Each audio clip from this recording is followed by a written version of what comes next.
모르면 놓치는 통신지원금 최대 80만 원까지 인터넷 끝판왕에서 받을 수가 있는데요. 지금 내가 받을 수 있는 통신지원금 확인만 해도 스타벅스 커피 쿠폰을 드리니까요. 고정 댓글에서 확인해보세요.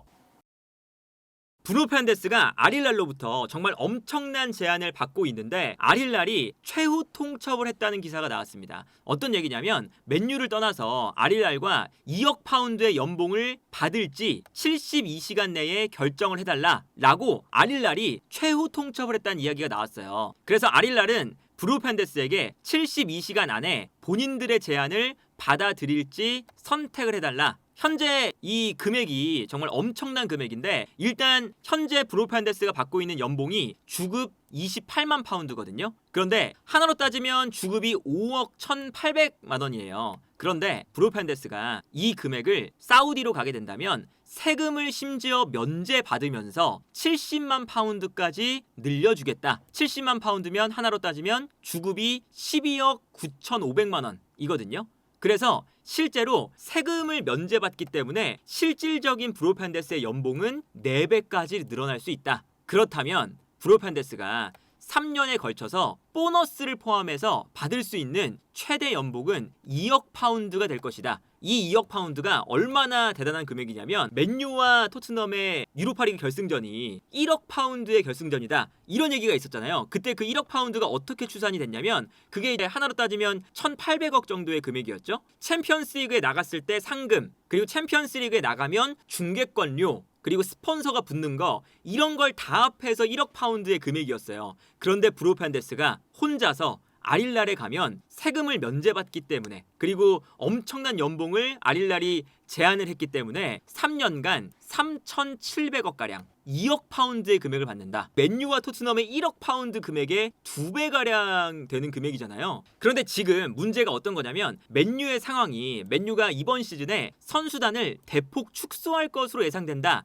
라는 얘기가 지금 나오고 있는 상황이거든요. 왜 그러냐면 당연하게도 지난번에도 보여드렸지만 맨유는 델랍, 쿠냐 이런 선수들을 영입할 때 이적료가 많이 발생을 하는데 아모린 감독은 이번 시즌에 1억 파운드의 이적 예산을 사용하지만 이 예산을 사용하면서 델랍, 쿠냐, 여기에 은베모 등등등 여러 선수를 영입할 이적 자금이 약간 타이트하고 여기에 더해서 맨유가 PSR 그러니까 돈을 벌 만큼 써야 되는 그 재정적인 페어플레이 규정 때문에 돈을 챔피언스리그에 나가지 못하면서 어느 정도 아껴 써야 되는 상황이 됐어요. 그래서 그때도 맨유와 토트넘의 경기에서 맨유가 패배하면서 실질적으로 1억 파운드에 달하는 수익을 놓쳤다. 이것 자체가 맨유에게 엄청난 타격이다 라는 거였거든요. 그래서 실제로 맨유가 브루노 페르난데스의 이적을 고민하고 있고 아릴랄이 엄청난 금액을 제안한다면 맨유 입장에서도 고민을 많이 할 거다. 이런 얘기가 나왔던 거예요.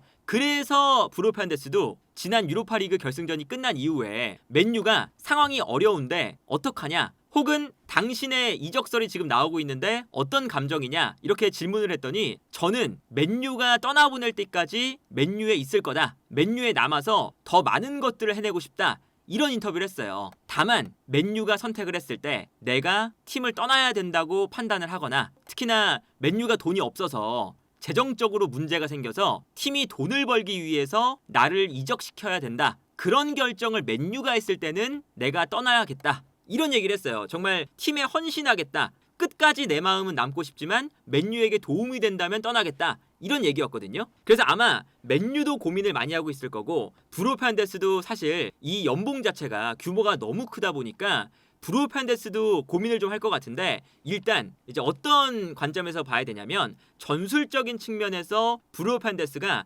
다음 시즌에 뛰는 위치가 공격형 미드필더 자리가 아니라 중앙 미드필더 자리가 될 가능성이 꽤 높아요. 이번 시즌에 쿠냐, 은베모 두 명의 2선 라인에 있는 선수들을 영입할 가능성이 높고요. 그러면 쿠냐는 왼쪽, 은베모는 오른쪽이거든요. 그리고 최전방에 델랍을 영입할 가능성이 높죠. 그러다 보니까 브루노 페르난데스가 한 칸 내려가서 중앙 미드필더로 뛸 가능성이 점점 더 높아지고 있습니다. 그리고 이번 시즌에도 앞쪽에 뭐 가르나초와 마운트 혹은 뭐 지르크지, 디알로 그리고 심지어는 마이누까지 2선 라인에 뛸 때 오히려 브루노 판데스가 중앙 미드필더로 뛰는 시간이 후반기에는 많아졌거든요. 근데 여기서 보면 아모린 감독이 다음 시즌에 브루노 판데스를 중앙 미드필더로 쓰는 그런 결정을 한다면 브루노 판데스가 중앙 미드필더에서 본인의 능력을 100% 발휘하는 위치는 분명히 아니니까, 그렇다면 차라리 브루노 판데스를 많은 금액을 받고 팔고 오히려 브루노 판데스의 대체자를 중앙 미드필더로 영입하는 게 더 낫지 않느냐, 이런 얘기가 나오는 거죠. 그리고 브루노 판데스의 이적료가 최소 8천만 파운드 이상, 하나로 따지면 1480억 정도가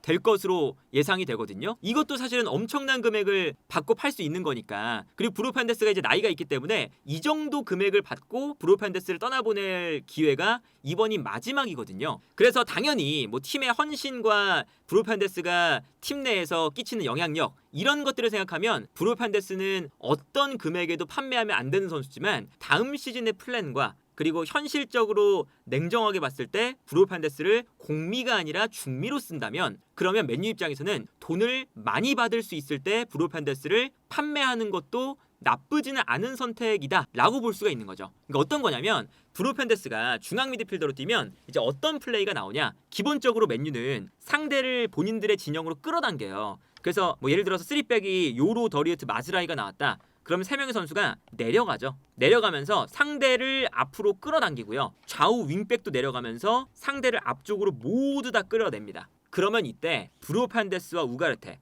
두 명의 중앙 미드필더들도 내려가면서 상대의 미드필더들을 땡겨요. 그래야 앞쪽에 있는 쿠냐, 은베모, 델랍, 이 선수들이 달려나갈 수 있는 공간이 형성되죠. 혹은 내려와서 볼을 받을 수 있는 공간, 이 쓰리톱에게 공간을 만들어주는 게 아모린 감독이 정말 끝까지 후방에서 볼을 돌리는 이유거든요. 그렇다면 브루노 판데스를 중앙 미드필더로 쓰는 게 아니라 차라리 공격형 미드필더로 쓰고 그냥 중앙 미드필더의 선수를 영입하면 되는 거 아니냐라고 할 수 있지만, 브루노 판데스가 만약에 쿠냐 자리에 뛴다 라고 하면 물론 브루노 판데스가 충분히 잘하는 선수긴 하지만 이 선수가 달려나가면서 상대 수비와 경합을 하거나 스피드적인 측면에서 앞쪽에서 싸워주고 경합을 하고 이런 유형의 선수가 애초에 아니잖아요. 브루노 판데스는 볼을 받은 다음에 동료들에게 창의적인 패스를 공급해주는, 그리고 많이 뛰어다니면서 공격에 활력을 불어넣는 이런 스타일이지, 달려나가면서 상대 수비수와 경합을 하고 스피드로 상대를 제압하는 혹은 몸싸움으로 제압하는 이런 유형의 선수는 아니거든요. 그러다 보니까 2선 라인에 쿠냐나 은베모 이렇게 볼을 앞쪽으로 달려나가면서 받을 수 있는, 델랍처럼 싸우면서 받을 수 있는 이런 선수를 앞쪽에 영입하고 싶은 거예요. 그래서 브루노 판데스가 이렇게 내려가서 오히려 상대를 끌어당기는 플레이를 하고요. 내려온 다음에 볼을 받아서 달려나가는 선수들에게 공급을 해주죠.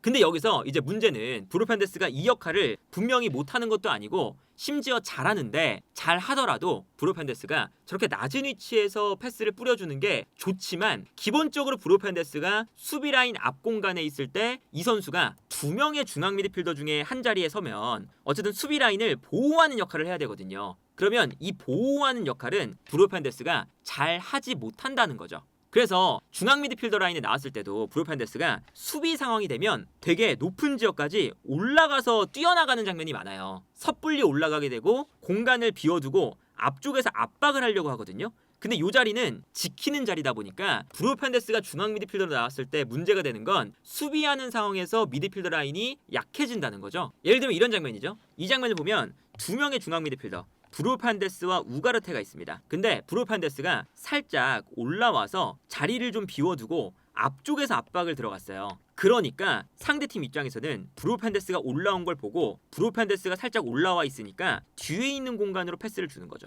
이게 첼시와의 경기였는데, 그러다 보니까 이 공간에서 파머가 편안하게 볼을 잡고요. 편안하게 볼을 잡은 다음에 패스를 공급하는 이런 장면이에요. 여기서의 압박이 순간적으로 허물어지는 거죠. 다른 장면도 보면 브루노 판데스가 미드필더 라인에서 압박을 할 때 달려나가면서 압박을 합니다. 자리를 비워뒀어요, 뒤에서. 근데 압박을 할 때 달려나가는 순간 상대가 이 압박을 받아서 오히려 탈압박을 했어요. 브루노 판데스가 달려나오니까 치고 달리거든요. 이게 다른 각도로 보면 브루노 페르난데스가 앞쪽으로 달려나가서 압박을 했는데 비워두고 달려나갔으니까 이 공간이 비는 순간 탈압박을 성공하기만 하면 이 공간을 편안하게 상대가 쓸 수 있다는 거죠. 그래서 브루노 페르난데스가 비워둔 공간으로 볼을 끌고 올라오고요. 중앙에서 미드필더 한 명이 너무 넓은 공간을 책임져야 되는 안 좋은 수비 구조가 됩니다. 그래서 편안하게 볼을 끌고 올라온 다음에 중앙 미드필더 한 명이 이쪽으로 붙으니까 반대편의 공간이 생겨요. 편안하게 이 공간으로 패스를 보내주면서 이때도 첼시의 가장 위협적인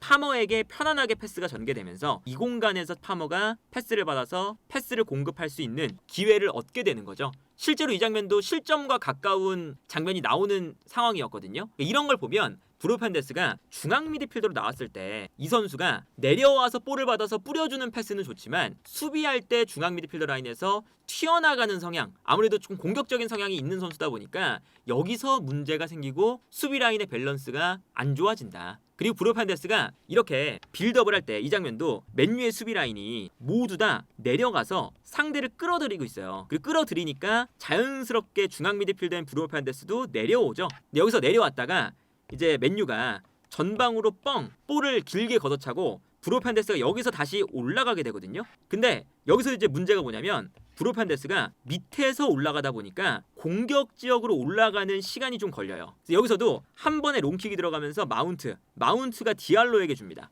여기서 이제 공격이 전개가 되거든요. 그래서 디알로가 여기서 볼을 끌고 올라가요. 근데 디알로가 올라가면서 호일룬 그리고 마운트가 이렇게 올라가고 있는데 브루노 페르난데스가 공격 지역으로 도달하는 우선 순번이 아닌 거죠. 그러다 보니까 공격이 마무리될 때도 디알로가 마운트가 슈팅을 했어요. 근데 만약에 여기에 브루노 페르난데스가 있었다면 더 확률이 높은 공격이 됐을 텐데 브루노 페르난데스가 뒤쪽에서 올라오고 있죠. 그러니까 공격을 마무리하는 역할에서 브루노 페르난데스가 제외가 된다는 거예요. 중앙 미드필더로 나오면. 그러다 보니까 중앙 미드필더로 브루노 페르난데스를 쓰는 게 과연 밸런스적인 측면에서도 그리고 공격적으로 브루노 페르난데스가 영향력을 덜 발휘한다는 측면에서도 이게 그렇게 좋은 방법은 아닌 것 같다. 물론 이제 맨유가 스포르팅 시절에 아모린 감독의 전술을 생각해보면 이렇게 두 명의 중앙 미드필더가 내려왔다가 공격성을 가진 선수는 한 칸 올라가고요. 빌드업을 하게 되면. 그리고 3백에서 셋 중에 한 명, 특히나 중앙에 있는 선수가 한 칸 올라와서 사실상 상대를 이렇게 끌어당겨요. 자연스럽게 3백에서 더리우트가 올라오고 더리우트가 올라오니까 브루노 페르난데스가 한 칸 올라가고 그리고 3백에서 마즈라이와 요로가 가운데로 들어오고 윙백이 둘 다 내려오는 사실상 4-2-3-1 형태가